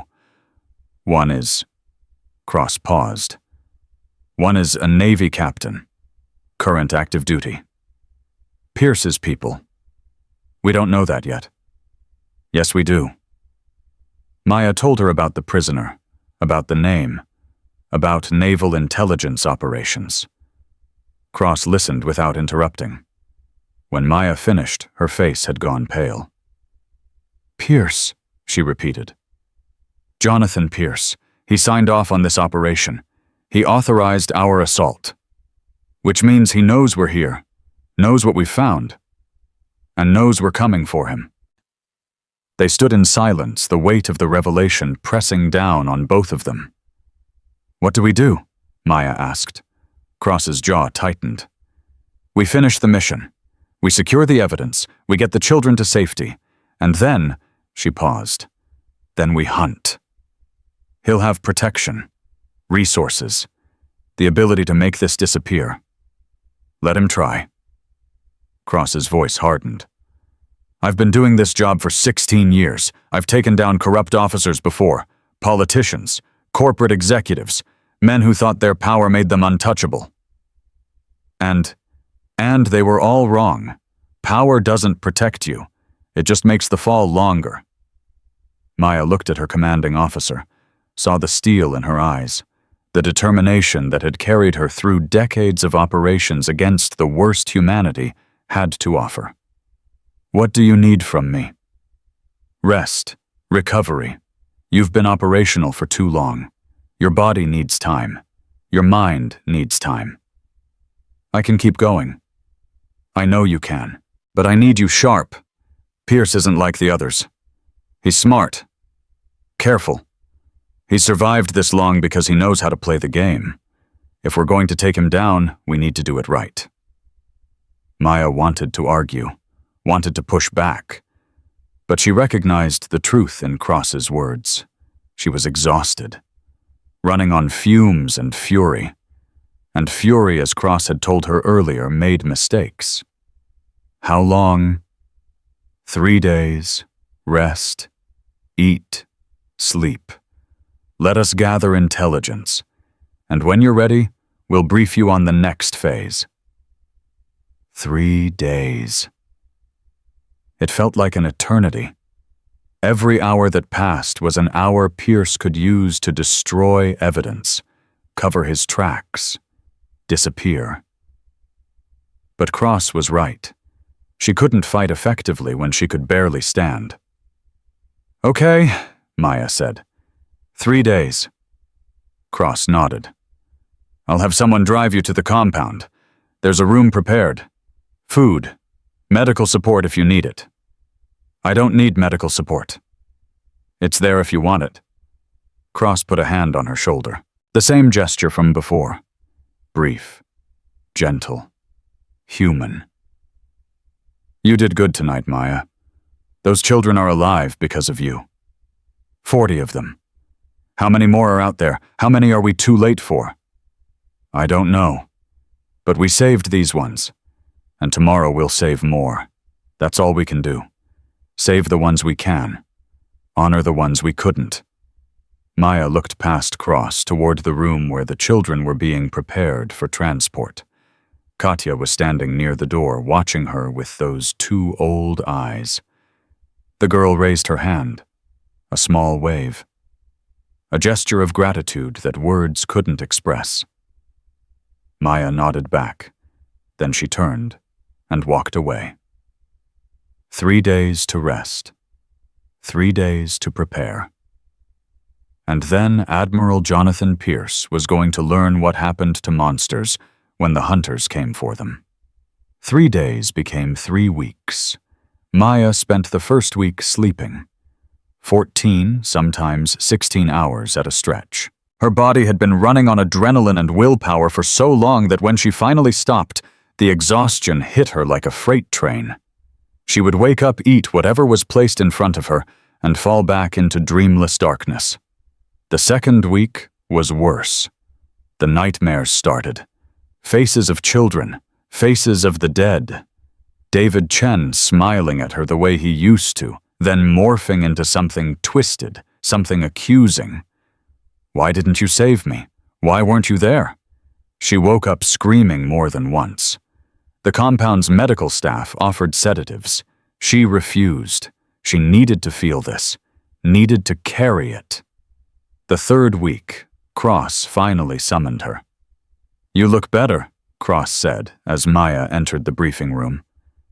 "I look like I've been sleeping for a month?" "Same thing in your case." Cross gestured to a chair. "Sit. We have a lot to cover." Maya sat. The room was empty except for the 2 of them. No screens, no maps. Just a table, 2 chairs, and whatever Cross was about to tell her. "The assault was a success," Cross began. 40 children rescued, 27 arrests. The Norfolk network is effectively destroyed." But Pierce is still free." Maya's hands curled into fists. "Why? Because he's smart. The moment the assault began, he started covering his tracks. By the time we traced the connection from the prisoner, you captured Pierce had already destroyed most of his records, transferred his assets, and created 3 layers of plausible deniability." "So he walks?" "No." Cross's voice hardened. "He doesn't walk. But we can't touch him. Not directly. Not yet. Every piece of evidence we have is circumstantial. Every witness we've identified is either dead or too terrified to testify. Pierce has spent 15 years building this network. He's not going to go down because we found one prisoner who knew his name." Maya leaned forward. "Then what do? We build a case. A real case. One that even his connections can't protect him from. That means more intelligence, more witnesses, more evidence." "How long?" 6 months, maybe a year." "A year," Maya's voice rose. "You want me to sit here for a year while he—" "I want you to be patient." Cross cut her off. "I know that's hard. I know you want to put a bullet in his head and be done with it, but that's not how this works. If we move too fast, if we make mistakes, he walks free forever. And worse, he knows we're coming. He goes underground, changes identities, disappears. We lose him completely. Maya forced herself to breathe, to think, to push past the rage that was clawing at her chest. What do you need from me? Right now, rest, recovery, training. Cross paused. And there's something else. Something I need to tell you before we go any further. What? Cross pulled a folder from beneath the table. Old, worn, the kind of folder that held secrets.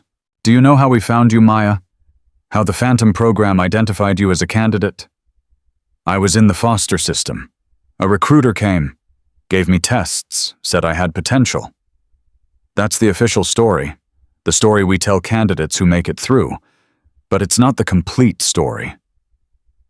Maya felt something cold settle in her stomach. What do you mean? Cross opened the folder. Inside were photographs, documents, medical records. The Phantom program doesn't recruit randomly. We don't find candidates through normal channels. We identify them through other means. What other means? 14 years ago, when you were 6 years old, you were placed in a foster home in Baltimore. The Garrett household. Do you remember them? Maya's throat tightened. I remember. What do you remember? I remember they weren't kind. The father, She stopped. Swallowed. I don't talk about this. I know, and I wouldn't ask if it wasn't important. Cross's voice was gentle, careful. The Garrett household was on our radar, not because of the foster children, but because Martin Garrett was a person of interest in a separate investigation. We had surveillance on the house, audio, visual, everything. Maya felt the world start to spin. We were watching Martin Garrett. We didn't know about what was happening to the children. Not at first, but then we saw what he was doing, and we saw what you did in response. I was 6 years old. You were 6 years old, and when Martin Garrett came into your room that night when he tried to... Cross paused. You fought back, not like a 6-year-old, like something else. You used a lamp, you used a chair, you used your teeth. By the time his wife pulled you off him, he was unconscious, and you had barely a scratch. Maya's hands were shaking. Memories she'd buried. Memories she'd locked away so deep she'd almost convinced herself they weren't real. Why are you telling me this? Because the Phantom program flagged your file that night. A 6-year-old child who responded to extreme trauma, not with fear, not with submission, but with controlled, effective violence. That's rare. That's significant. You've been watching me since I was 6. Not continuously, but yes. We tracked your progress through the foster system, noted every incident, every fight, every time you survived something that should have broken you. And when you turned 17, when we determined you were psychologically ready, we made contact.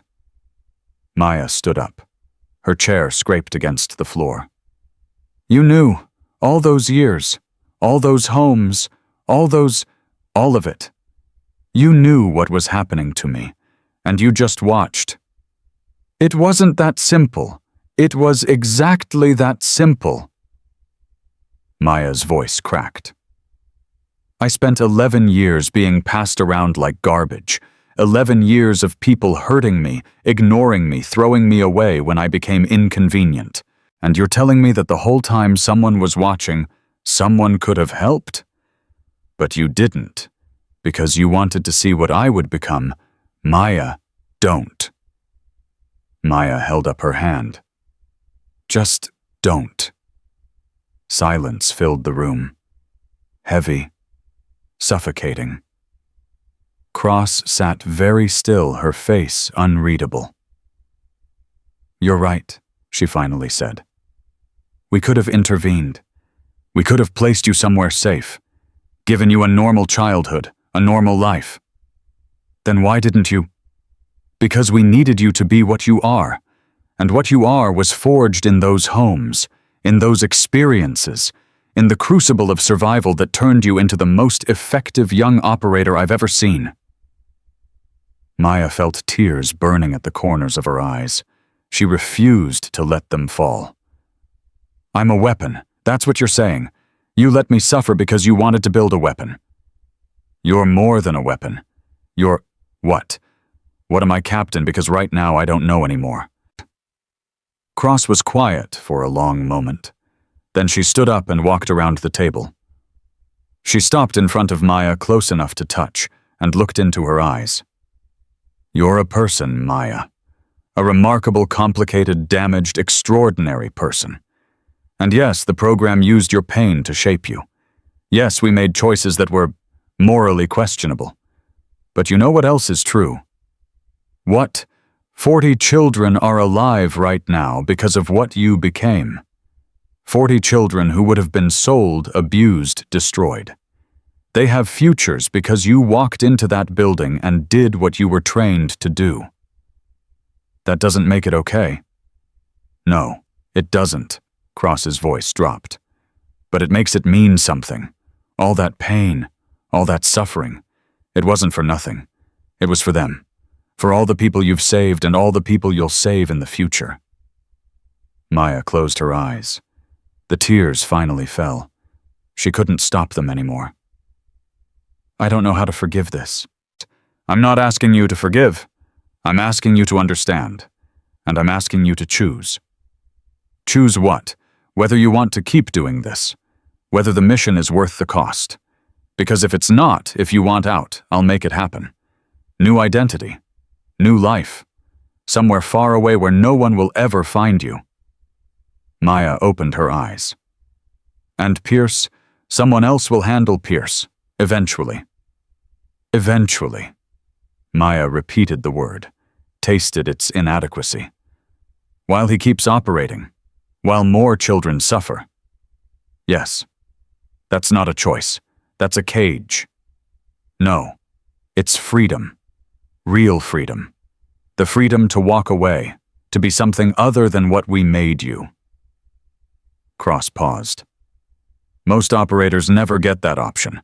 I'm giving it to you because you deserve it. After everything, you deserve to choose." Maya stood there feeling the weight of the decision pressing down on her. Walk away. Live a normal life. Let someone else fight the monsters. Or stay. Keep fighting. Keep carrying the weight of a broken childhood and a brutal training and all the darkness she'd seen and done.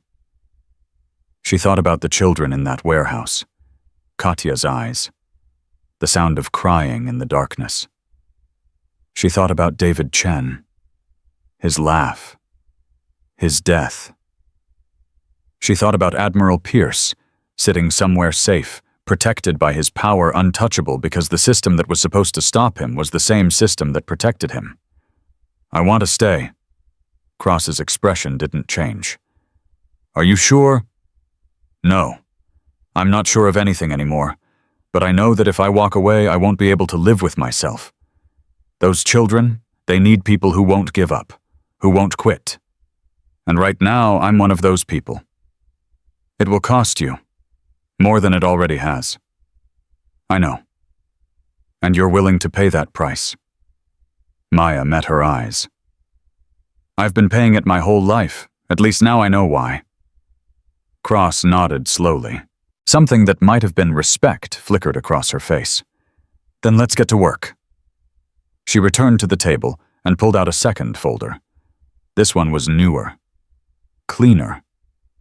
"While you were recovering, we weren't idle. The assault on the warehouse gave us a treasure trove of intelligence. Financial records, communication logs, client lists." She opened the folder. "We've identified 17 high-value targets connected to Pierce's network. Government officials, business executives, military officers. All of them participated in the network's activities. All of them have been protected by Pierce's influence. 17 starting points.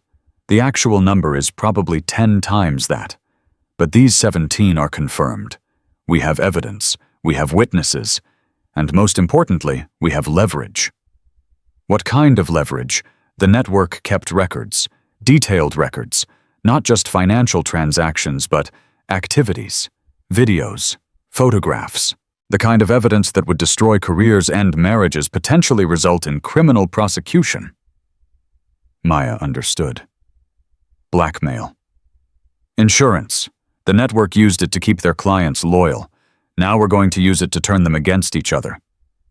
That's not exactly by the book. No, it's not. Cross's jaw tightened. But Pierce has spent 15 years operating outside the book. If we play by the rules, we lose. If we want to win, we have to be willing to get dirty. How dirty? Dirty enough to give you nightmares, but also dirty enough to put Pierce in a cell for the rest of his life. Maya considered this. The morality was complicated. Using blackmail, even against monsters, meant becoming something she wasn't sure she wanted to be. But then again, she was already something she never wanted to be. Where do we start? The weakest link. Cross pulled out a photograph. A man in his 50s, distinguished, silver-haired, wearing the uniform of a Navy captain. Captain Robert Whitfield, Director of Personnel Operations at Norfolk. He was one of the clients in the basement. Maya felt her stomach turn. He was with the children. Multiple times over the past 3 years. We have video evidence. Then arrest him. We can't, not directly. If we arrest Whitfield, Pierce will know we're coming. He'll shut everything down. But if we turn Whitfield, make him our asset, he can give us information we can't get any other way. Turn him how? You're going to visit him, show him what we have, and give him a choice. Maya looked at the photograph. The man was smiling. A confident, comfortable smile. The smile of someone who believed he was untouchable. When? Tonight. Tonight? Maya's eyebrows rose. I thought I needed more recovery time. You've had 3 weeks, and this opportunity won't wait. Whitfield is attending a reception at the Norfolk Naval Officers Club. Black tie, high security. The perfect place for an accidental encounter. You want me to approach him at a party? I want you to terrify him at a party. Different thing entirely. Maya felt something shift inside her. The operative part of her brain, the part that had been dormant for 3 weeks, was waking up. Analyzing. Planning. Preparing. How do I get in? You're on the guest list, new identity, recent transfer from Pacific Fleet Intelligence. Your cover story is solid. The only people who might recognize you are already in custody or dead. And once I'm inside, find Whitfield, get him alone, show him what we have. Make it clear that his only chance of survival is complete cooperation. And if he refuses, Cross's expression was cold, then we release the evidence. His career ends, his marriage ends, his life effectively ends, but we lose our chance at Pierce. So don't let him refuse. Exactly. Maya picked up the photograph, studied the face, memorized the features, the smile that would soon disappear. What's my cover name? Lieutenant Sarah Mitchell, Naval Intelligence Pacific Fleet, 3 years of service, spotless record, recent transfer to Norfolk for a joint operations assignment. Sarah Mitchell. Maya tested the name. She sounds boring. She's supposed to be boring, forgettable, the kind of person who blends into the background at fancy parties. And when I stop being forgettable, make sure no one sees it happen. Maya nodded. She set down the photograph and stood up. I'll need a dress, something appropriate for a naval officer's reception. Already arranged. Your quarters have been updated with everything you need. Hair, makeup, clothing, communication equipment. You were pretty confident I'd say yes. I was hopeful. Cross paused. And Maya. One more thing. What? The children from the warehouse. They're being processed through a secure facility in Virginia. Medical care, psychological support, immigration assistance for the foreign nationals. Cross hesitated. One of them has been asking about you. Which one? Katya, the Russian girl. She wants to know the name of the woman who saved her.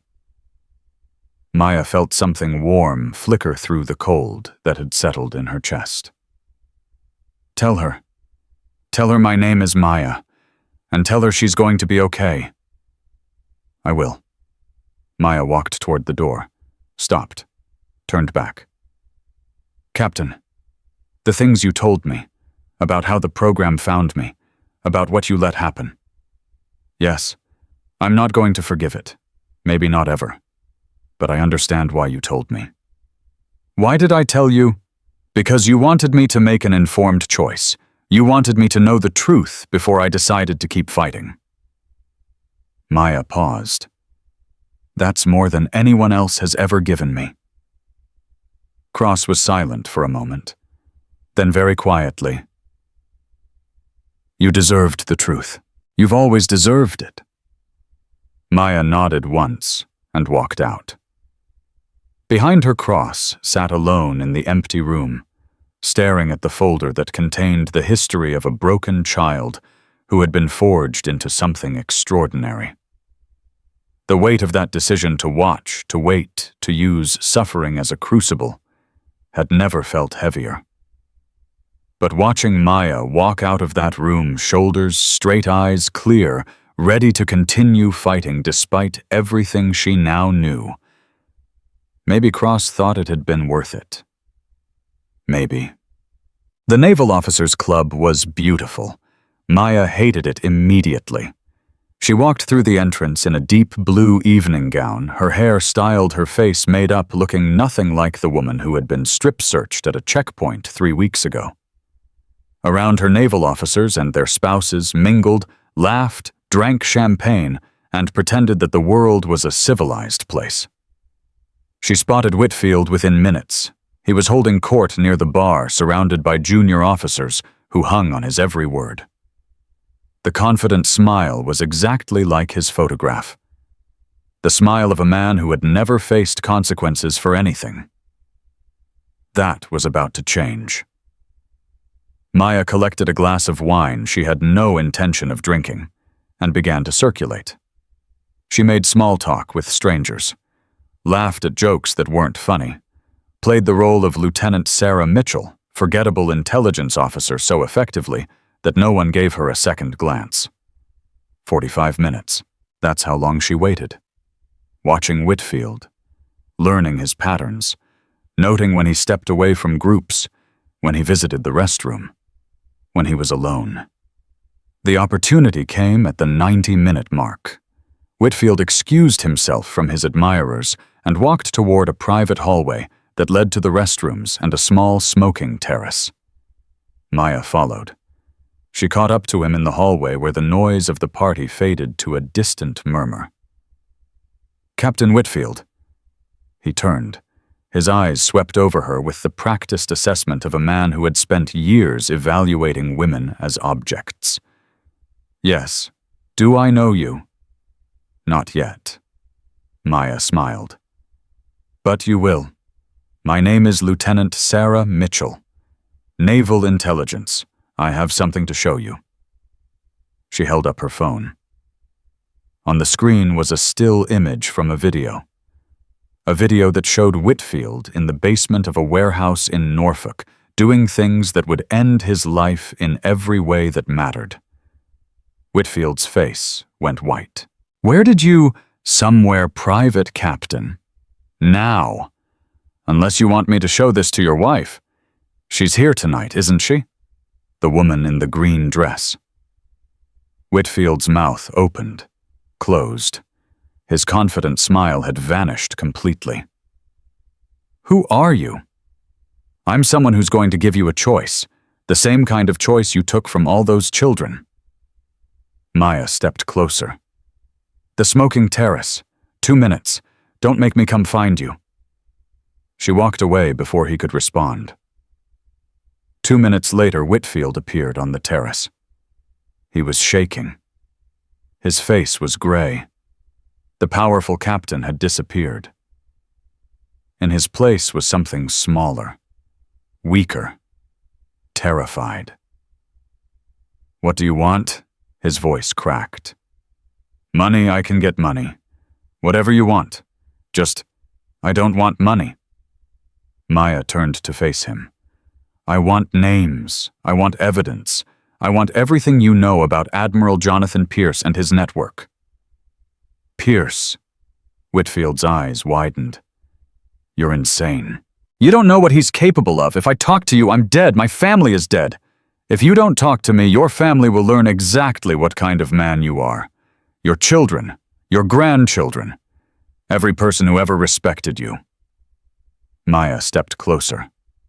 "And then you'll go to prison, where men like you receive very special attention from other inmates."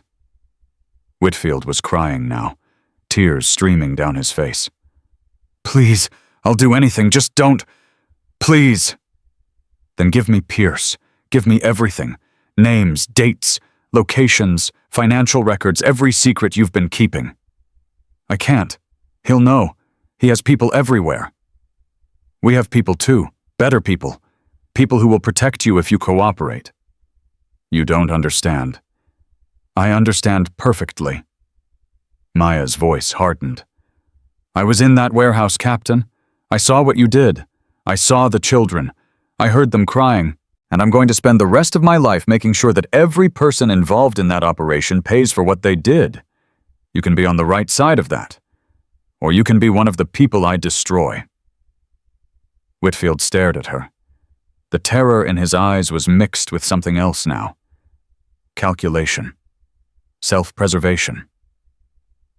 "If I cooperate, if I give you what you want, what happens to me? Witness protection, new identity, a chance to disappear before Pierce learns you've turned. And my family, they'll be told you died, a training accident, full military honors. They'll mourn a hero instead of learning they loved a monster." Whitfield's shoulders slumped. The fight went out of him. "I have files, hidden files. Pierce doesn't know about them. Insurance in case he ever decided I was a liability. Where? A safe deposit box. First National Bank Norfolk branch. Key is hidden in my home office." "What's in the files?" "Everything. 15 years of operations. Name?" "Financial transactions, including Pierce's offshore accounts, the ones even the Navy doesn't know about." Maya felt something surge inside her. Hope. Real hope. For the first time in weeks. "You're going to get those files. Tomorrow. And you're going to deliver them to an address I'm going to give you. And then you disappear. Forever." Whitfield nodded slowly. Okay. I'll do it. If you try to warn Pierce, if you try to run, if you do anything other than exactly what I've told you, I will find you. And what happens next will make prison look like a vacation. Do you understand? I understand. Maya memorized the address of the safe deposit box, the location of the key, every detail Whitfield gave her.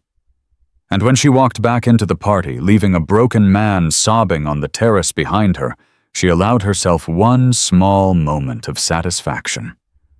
The hunt was progressing. And soon Admiral Pierce was going to learn what it felt like to be prey. Whitfield delivered the files the next morning. Maya stood in Compound 7's analysis room watching as Ramirez spread the contents across the central table. 15 years of documentation, financial records, communication logs, client lists, and photographs. Hundreds of photographs that documented crimes so horrific that even hardened operators had to look away. "This is it," Cross said quietly. "Everything we need." "Pierce's offshore accounts alone are enough for a federal indictment," Ramirez added. $17 million moved through shell companies in the Caymans, Switzerland, and Singapore, all traceable, all documented. And the clients, 43 names, government officials, business executives, military officers, including a sitting congressman and 2 state senators. Maya picked up one of the photographs. A man she didn't recognize doing something unspeakable to a child who couldn't have been older than 10. Can we identify him? Already done? Already. Theodore Marsh, Deputy Director of the FBI's Criminal Investigation Division. The room went silent. FBI. Cross's voice was tight. Pierce has someone inside the FBI. Had. Past tense. Ramirez pulled up a file on his tablet. Marsh was found dead in his home 3 hours ago. Apparent suicide. Single gunshot wound to the head. Suicide. Maya's voice was flat. Let me guess. No witnesses. No note. Conveniently timed. Pierce is cleaning house, Cross said. He knows we have Whitfield. He knows the files exist. He's eliminating anyone who can testify against him. Then we need to move. Now. Before he disappears. Cross shook her head. We can't. Not yet. The evidence is solid, but Pierce has connections we haven't mapped. If we arrest him without understanding the full scope of his network, others will step into his place. We need to take down everyone at once. How long? Days? Maybe a week. A week? Maya's voice rose. In a week, half these people will be dead. Marsh was just the beginning. I know. But if we move too fast... Captain. Master Chief Stone's voice cut through the argument. He was standing at a computer terminal, his face pale. You need to see this. Cross walked over. Maya followed. On the screen was a news broadcast. A breaking story from Washington, D.C. The headline made Maya's blood run cold. Admiral Jonathan Pierce announces retirement. Full press conference at Pentagon, 2:00 p.m. He's not running, Stone said. He's getting ahead of it. If he retires voluntarily, he controls the narrative. He becomes a respected veteran who served his country for 35 years. Any accusations against him look like attacks on a patriot. He can't retire if he's under investigation, Maya said. He's not under investigation, officially. Cross's jaw tightened. Everything we have is classified. Black ops. Intelligence that doesn't officially exist. We can't use it in a public court without exposing sources and methods that would compromise ongoing operations worldwide. Then what the hell was the point? Maya's voice cracked. All of this. The assault, the intelligence, Whitfield, all of it was for nothing. Not nothing. Cross was quiet for a long moment. Then she turned to face Maya. There's another way. A way that doesn't require courts or evidence or public prosecution.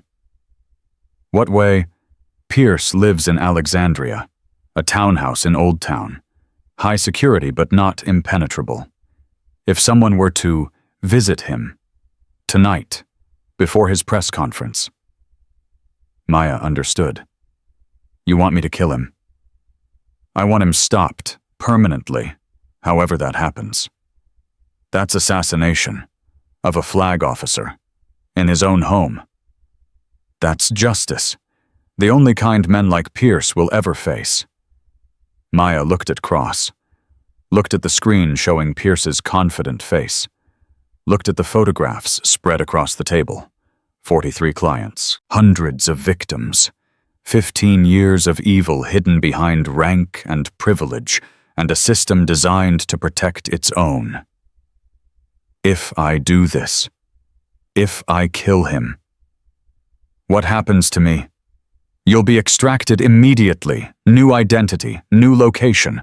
The operation will be classified so deeply that even the president won't know about it. Cross paused. You'll never be Maya Reyes again. And if I don't do it? Then Pierce retires, becomes a consultant, lives out his days in comfort while the children he helped destroy spend the rest of their lives trying to heal. Maya closed her eyes. The weight of the decision pressed down on her like a physical force. Kill a man, become an assassin, sacrifice her identity, her future, everything she might have been, or let a monster walk free. When do I leave? Tonight, 2200 hours. You'll have a 6-hour window before his press conference. Maya opened her eyes. I'll need schematics of his home, security details, entry points. Already being prepared. Cross stepped closer. Maya, this isn't an order. You can refuse. No one will think less of you. I won't think less of me if I refuse, but I'll hate myself forever if I don't try. Maya met her eyes. Get me the intel. I'll handle the rest. Cross nodded slowly. Something passed between them. Understanding, respect, and something that might have been grief for the person Maya was about to stop being. Thank you. Don't thank me yet. Maya turned toward the door. Thank me when it's done. Alexandria was quiet at 2:00 a.m. Maya crouched in the shadows across from Pierce's townhouse, watching the security patrol complete its rotation. 2 guards. Professional. Alert, but predictable. They passed the same points at the same intervals, leaving gaps that a trained operator could exploit. Phantom 1, this is Overwatch. Security rotation complete. You have a 12-minute window. Maya pressed her earpiece. Copy. Going in. She moved across the street, staying in the dead zones between streetlights. The townhouse had an alarm system, but the codes had been obtained from Whitfield's files. Pierce was careful, but not careful enough to use different security vendors than his own network. The back door yielded to her tools in 8 seconds. The alarm panel glowed red. Maya entered the code. Green. She was inside. The townhouse was dark. Silent. The kind of silence that comes from expensive soundproofing and the arrogance of a man who believed his walls could keep out the world. Maya moved through the first-floor clearing rooms with practiced efficiency. Kitchen. Living room. Study. All empty. The stairs creaked slightly as she ascended. She froze. Listened. Nothing. Second floor. Master bedroom, at the end of the hall. She approached the door, put her hand on the knob, and heard a voice behind her. I wondered when you'd come. Maya spun, weapon raised. Admiral Jonathan Pierce stood in the doorway of a side room, wearing a bathrobe, holding a glass of scotch. He was older in person than in his photographs. 72 years old. Silver hair. Sharp eyes that showed no fear. You're the girl from Norfolk, he said. The one who infiltrated the warehouse. I've read your file. Impressive work. Maya didn't lower her weapon. You read my file. I read everyone's files. That's my job. Was my job. He took a sip of scotch. You're here to kill me, I assume? Yes. Good. I appreciate honesty. He walked past her toward the master bedroom. Come, let's do this properly. I'd rather not die in a hallway. Maya followed every sense alert for a trap, but Pierce seemed genuinely unconcerned. He entered the bedroom, sat down on the edge of his bed, and set his glass on the nightstand. Before you pull that trigger, I want you to understand something. What I built, what you're trying to destroy, it's not what you think. You trafficked children. You sold them to predators. I know exactly what you built. I built a system. Pierce's voice was calm, clinical. A system that satisfied certain appetites in controlled ways, ways that prevented those appetites from expressing themselves randomly, chaotically. You're saying you controlled predators by giving them victims. I'm saying I managed a problem that can't be solved. The people I supplied aren't curable. Their urges don't go away. They can be suppressed, redirected, but not eliminated. He shrugged. Better that they satisfy themselves with children who were already lost, already broken. Children from places where no one would look for them. Maya felt rage building in her chest. Already lost. They were children. Human beings, with lives and futures that you stole. Futures? Pierce laughed. Those children came from poverty war zones, broken systems. Their futures were already determined. I gave them purpose. I made their suffering mean something. You made their suffering profitable. That too. Profit enables control. Control enables management. Management prevents chaos. Pierce met her eyes. You think you're better than me? You think you're righteous? Look at what you've become, a killer, an assassin sent to murder an old man in his bed. How is that different from what I do? I don't hurt children. No, you just follow orders from people who decide which deaths are acceptable. How many people have you killed, Maya? How many of them deserved it? All of them. Did they, or did you just tell yourself that because it was easier than admitting you're a weapon, a tool, something other people point at targets and fire? Maya's finger tightened on the trigger. Go ahead, Pierce said. Pull it. End my life. But know this, my death changes nothing. The network will continue. The appetites will continue. Someone else will rise to fill the vacuum.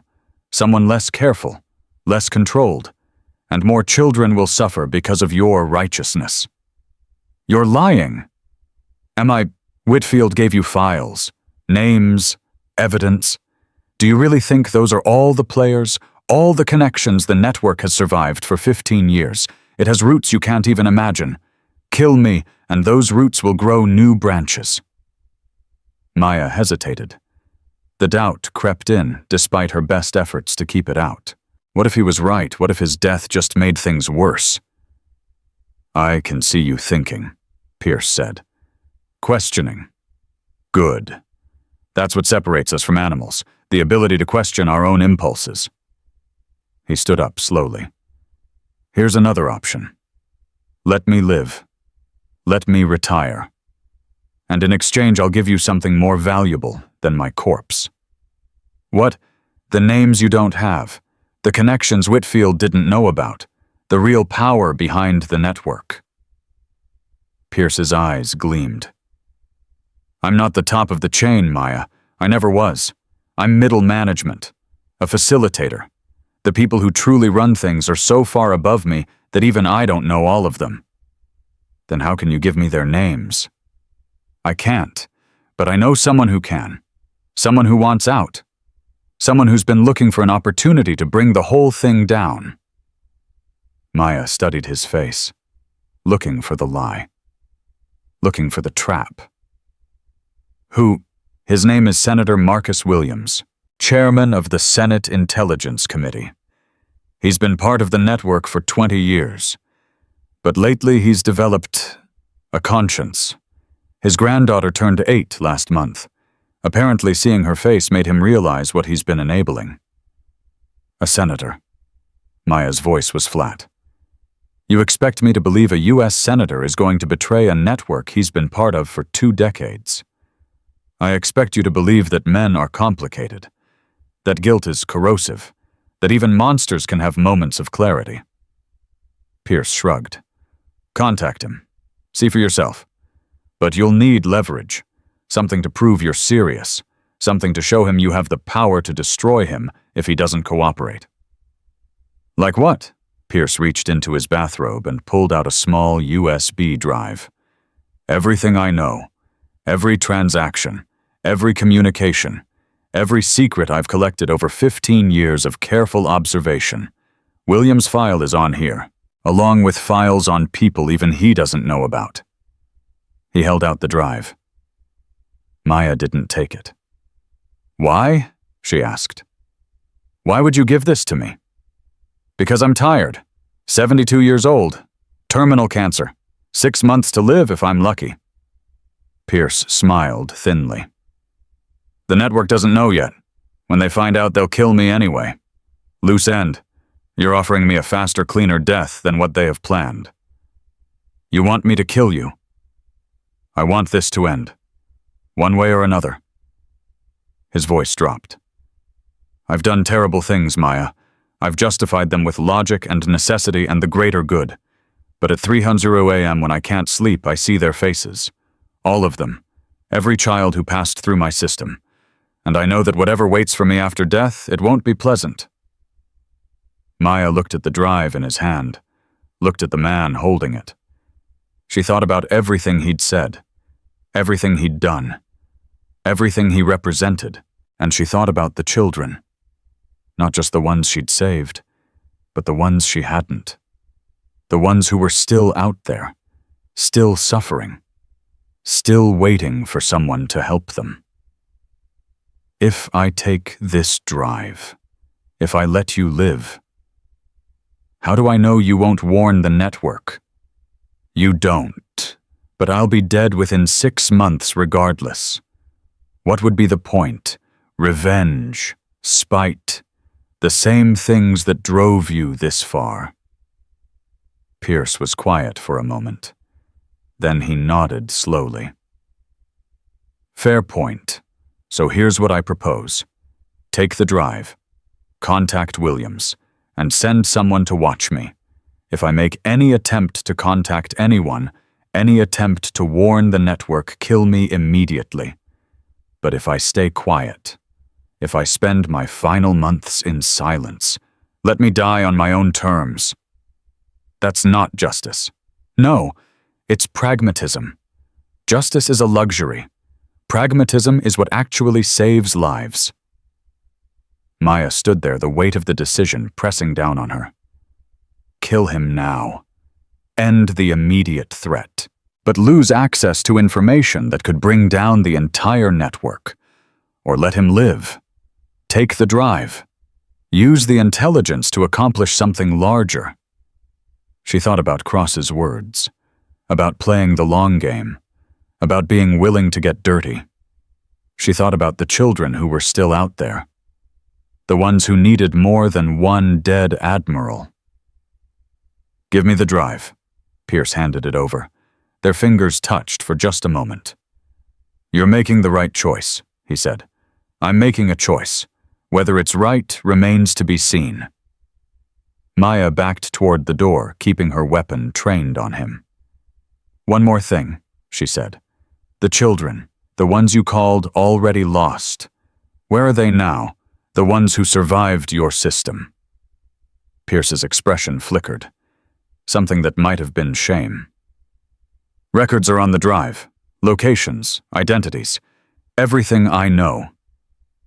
If you're lying, if any of this is false, I will come back, and I will make your final months very, very unpleasant. I know. Pierce picked up his glass of scotch. Goodbye, Maya Reyes. I hope you find what you're looking for. Maya didn't respond. She turned and walked out of the room, down the stairs, through the silent house, out into the night. The security patrol was completing its next rotation. Maya slipped past them like a shadow and disappeared into the darkness. Phantom 1 to Overwatch. Mission complete. Package acquired. Returning to extraction point. Copy Phantom 1. Transport is standing by. Maya ran through the empty streets, the USB drive heavy in her pocket. She hadn't killed him. She didn't know if that was strength or weakness, mercy or cowardice. But she knew one thing. The fight wasn't over. It was just beginning. 6 months later, Maya stood in a conference room at the Pentagon, watching Senator Marcus Williams sign a confession that would end his career, his marriage, and his freedom.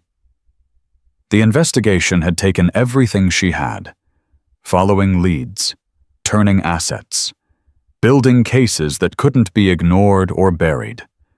Cross had worked alongside her, along with a team of operators and analysts who had become something like family. And now it was done. 17 arrests, including a congressman, 2 federal judges, and the Deputy Secretary of Defense. The network had been gutted, not destroyed. Pierce had been right about that. Some roots were too deep to pull, but damaged, weakened, forced underground in ways that would take years to recover from. And the children. 347 survivors identified from Pierce's records. Some were being reunited with families. Others were placed in secure facilities where they could begin the long process of healing. Still others had been lost too long ago to find. But they knew their names now. They knew their stories.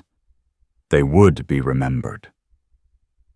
"It's over," Cross said, standing beside Maya as Williams was led away in handcuffs. "At least this chapter. Pierce died 2 weeks ago, natural causes, alone in his townhouse." Maya nodded. She felt nothing. No satisfaction. No regret. Just a hollow emptiness where the rage had been. "What happens now?" "Now," Cross almost smiled. "Now we rest, regroup, and prepare for the next fight." "There's always a next fight, isn't there? Always." Cross turned to face her. "But that's not a bad thing, Maya. It means there are still people worth fighting for." Maya thought about Katya, the Russian girl from the warehouse. She'd received a letter last month forwarded through secure channels. The girl was in a foster home in Virginia now. A good home. She was learning English, making friends, starting to smile again. She'd written to thank Maya for saving her life.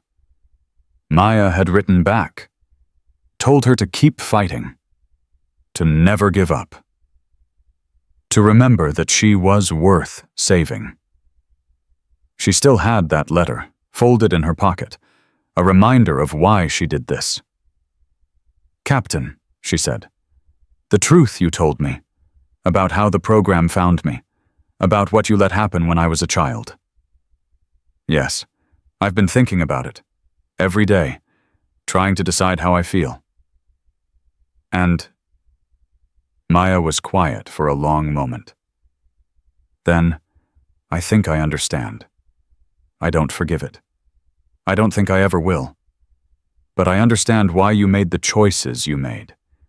And I understand why I'm still here, still fighting despite everything.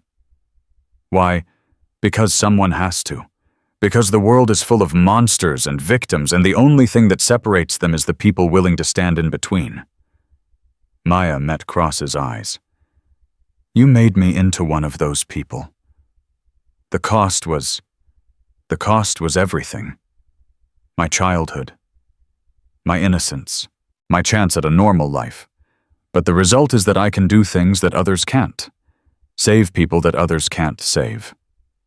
And that's enough. It has to be, because it's all I have." Cross nodded slowly.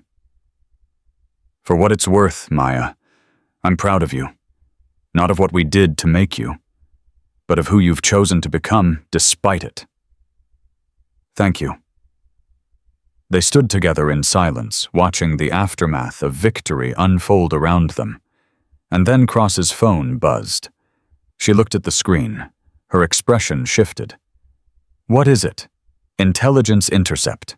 Eastern Europe. A new network is emerging. Different from Pierce's.